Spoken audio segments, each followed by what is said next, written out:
Revelation 1445. From the 31st of May 1940. Slackening of the desire for truth prevents reception. Enormous obstacles lie in the way of the one striving upwards when receiving spiritual messages, if the state of reception does not correspond to the divine will.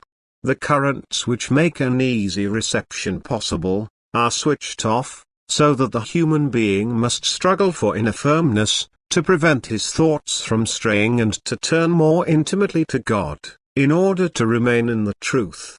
The will to truth must always come alive in the receiver. He must not only mechanically receive a transmission, but must presuppose his desire for truth in every proclamation. He must desire truth in order to be able to receive it. If the desire for truth diminishes, or if man is inclined to find pleasure in an untruth, he must be prevented by increased difficulties in receiving from following this inner urge. He must therefore always and forever work on himself and must not abandon himself to any weakness of will. He must practice a pronounced self-chastisement. He must not let any thoughts come up that move away from the truth. The Lord protects His word, and He does not let it be disfigured by teachings that do not correspond to His will and the truth. And therefore He prevents the receiving earthly child from receiving, if its will wants to deviate from His will. He puts obstacles in his way, the overcoming of which lets man find back to the right thinking. He himself leads and guides him by the hand, but he must overcome the obstacles himself and get through them in order to be able to approach God again, the giver of truth.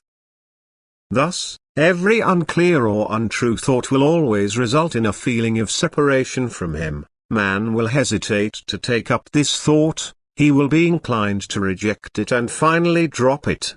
He will obviously be prevented from writing him down by an inner feeling of rejection. And it is therefore good to know, that, only that man is able to receive, who gives account to himself about his inner feeling, who admits unhesitatingly if he strays mentally, and strives to remain true before God and himself. On the other hand, he must also fight against the hostilities of evil powers. If he encounters the slightest resistance when receiving spiritual messages, he must relentlessly subject himself to self-criticism and submit all thoughts to the Lord, so that it may be rightly guided.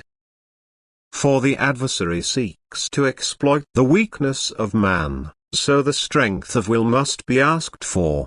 The gifts of heaven cannot be received without any application of strength, so this application of strength should also be requested as a concession that the earthly child surrenders his will to the Father in heaven and only wants to serve Him.